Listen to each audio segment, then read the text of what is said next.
मित्रांनो, बऱ्याच वेळा असं होतं, की आपली जी प्रॉपर्टी असते ती वडिलांची प्रॉपर्टी असते आणि काही कारणास्तव वडिलांनी तिची प्रॉपर्टी जर विकली, तर त्या प्रॉपर्टीमध्ये असणारे जे इतर लोकांचे हिस्से असतात, त्या हिश्श्यावर गदा येते. ते सदस्य त्यांची पैशात कधी न भरून येणार. नमस्कार मित्रांनो, मी आहे ॲडव्होकेट तानुज वाघमारे आणि आपण बघताय लीगल इन्फो MS25.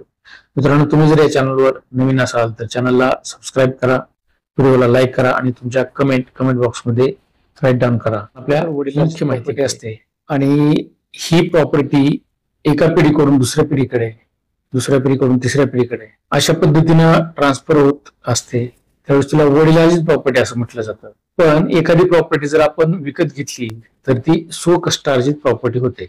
तर आता वडिलार्जित प्रॉपर्टी आणि स्वकष्टार्जित प्रॉपर्टी यामध्ये मोठ्या प्रमाणात फरक असतो. वडिलार्जित प्रॉपर्टीमध्ये किंवा आपण एकटेच मालक नसतो, तर आपल्या बरोबर आपल्या कुटुंबातील सदस्य मालक असतात. त्यांचे त्यामध्ये हिस्से असतात. प्रत्येकाचा आपापला हिस्सा. त्या प्रॉपर्टीमध्ये त्यांचे राईट्स वडिलार्जित पद्धतीने आलेले असतात. म्हणजे पारंपरिक पद्धतीने ते त्यांचे राईट त्या प्रॉपर्टीमध्ये आलेले असतात. त्या कुटुंबकर्त्याला एखादी प्रॉपर्टी विकण्याची गरज लागते. त्यावेळेस ही प्रॉपर्टी विकत असताना घरातील जे सदस्य आहेत त्या सदस्यांची कन्सेंट किंवा त्याला संमती असं आपण म्हणू शकतो, तर ती संमती आवश्यक असते. पण बऱ्याच वेळा आपण असं पाहतो की घरातील लोकांची संमती न घेता एखादी प्रॉपर्टी विकली जाते. त्यानंतर काही दिवसांनी घरातील लोकांना ज्यावेळेस माहित होतं की बाबा ही वडिलार्जित प्रॉपर्टी विक्री करण्यात आलेली आहे आणि ही प्रॉपर्टी विक्री केल्यामुळे त्यांचा त्या प्रॉपर्टीमध्ये असणारा शेअर तोही विक्री झालेला आहे आणि ते सदस्य त्या प्रॉपर्टीपासून वंचित झालेले आहेत. ज्यावेळेस अशा प्रकारे एखाद्या प्रॉपर्टीचं खरेदीखत होतं किंवा कुटुंबाचा करता ती प्रॉपर्टी विक्री करतो, त्यावेळेस कदाचित त्यानं त्या प्रॉपर्टी मध्ये ज्यांचा हिस्सा आहे त्या लोकांच्या संमतीविना ती प्रॉपर्टी विकलेली असते आणि कदाचित त्यांना त्या प्रॉपर्टीचा जो पैसा आहे तो पैसाही दिलेला नसतो. अशा वेळेस कुटुंबातील सदस्यांचे जे राईट्स असतात किंवा त्यांची जी हानी झालेली असते ती हानी ती पैशात कधीही भरून काढू शकत नाहीत.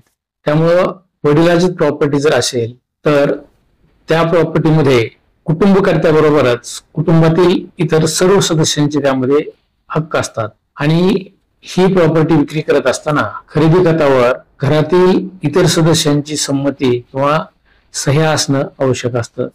ही प्रॉपर्टी विकत असताना कुटुंबकर्त्यानं घरातील सदस्यांना विचारात घेतलेलं असावं. जर विचारात न घेता ती प्रॉपर्टी विक्री केली तर कालांतराने जर घरातील काही सदस्य अज्ञान असतील आणि ज्यावेळेस ते सज्ञान होतील त्यावेळेस त्यांना त्या प्रॉपर्टीवर किंवा जी विक्री झालेली प्रॉपर्टी आहे त्या प्रॉपर्टीवर दावा करण्याचा अधिकार प्राप्त होत असतो आणि त्यांनी जर तो दावा दिला तर झालेलं खरेदी खत दाव्यामध्ये तो सक्सेसफुल झाला तर खरेदी घेणाऱ्याने घेतलेली जी प्रॉपर्टी असते त्या प्रॉपर्टीचं खरेदी खत रद्द होऊ शकतं.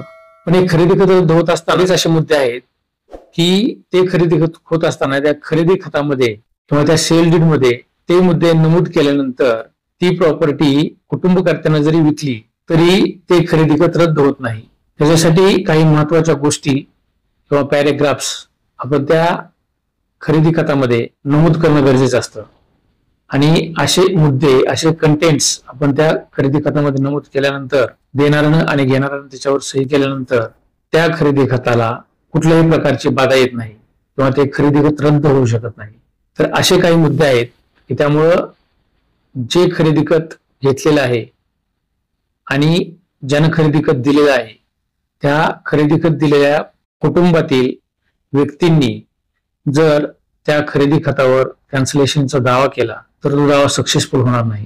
तर आता अशा कुठल्या गोष्टी आहेत की ज्यामुळे ते खरेदी खत रद्द होऊ शकत नाही. त्यामध्ये सगळ्यात पहिल्यांदा महत्वाची गोष्ट म्हणजे त्या कुटुंबकर्त्यावर जर कर्ज असेल किंवा गव्हर्नमेंटचं काही देणं असेल, अशा वेळेस त्यांना जर ती प्रॉपर्टी विकली आणि त्या प्रॉपर्टीमध्ये आणि त्या खरेदी खतामध्ये कारण दिले असेल ही प्रॉपर्टी शासनाचं देणं फेडण्यासाठी त्याचबरोबर खाजगी देणं फेडण्यासाठी ही प्रॉपर्टी विक्री करीत आहे, अशा वेळेस ते खरेदी खत रद्द होऊ शकत नाही. त्यामुळं या ग्राउंडवर ते खरेदी खत रद्द करता येणार नाही. त्यानंतर दुसरा मुद्दा जो आहे तो म्हणजे लिटिगेशन.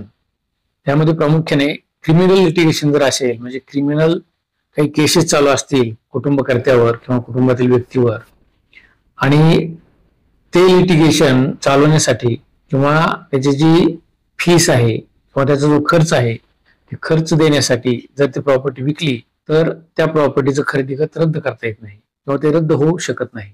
नंबर 3, एखाद्या कुटुंबकर्त्यानं त्याच्या मुलीचं लग्न केलेलं आहे आणि मुलीच्या लग्नामुळे त्याच्यावर जर खर्च झाला असेल आणि ती प्रॉपर्टी जर त्याने विकली तर अशा प्रकारचं खरेदी खत रद्द होत नाही. नंबर 4, कौटुंबिक गरजेपोटी, म्हणजे कुटुंबातील एखाद्या सदस्यावर अशा काही अपघातग्रस्त गोष्टी आल्या किंवा अचानक येणारी संकट, ते संकट दूर करण्यासाठी जर ती प्रॉपर्टी विकलेली असेल आणि खरेदी खतामध्ये कौटुंबिक गरजेपोटी ती प्रॉपर्टी विकलेली आहे असं जर नमूद केलं असेल तर तेही खरेदी खत रद्द करता येणार नाही. नंबर 5, यानंतर घरातील एखादा कौटुंबिक सदस्य किंवा कुटुंबकर्त्याचे वडील, आई किंवा इतर कोणी वारलेले असेल आणि त्याचा दवाखान्याचा खर्च आणि ते मयत झाल्यानंतर त्याचा फ्युनरलचा खर्च म्हणजे अंत्यविधीचा खर्च, या खर्चापोटी जर जमीन विक्री केली असेल तर असंही खरेदी खत रद्द होऊ शकत नाही. मित्रांनो, हे होते खरेदी खत रद्द न होण्यामागचे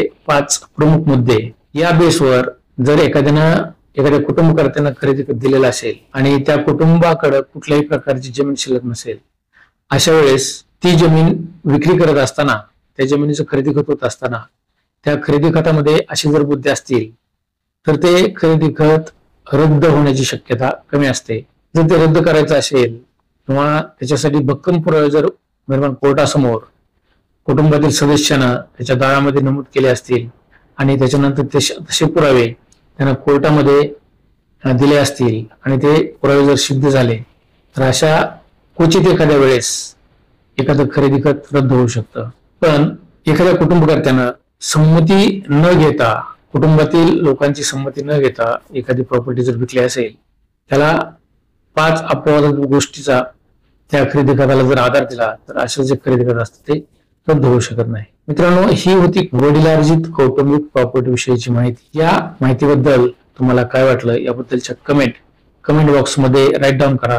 व्हिडिओला लाईक करा. तुम्ही जर या चॅनलवर नवीन असाल तर चॅनलला सबस्क्राईब करा आणि हा व्हिडिओ तुमच्याबरोबरच इतरांनाही माहित होण्यासाठी व्हिडिओला शेअर करायला विसरू नका. धन्यवाद.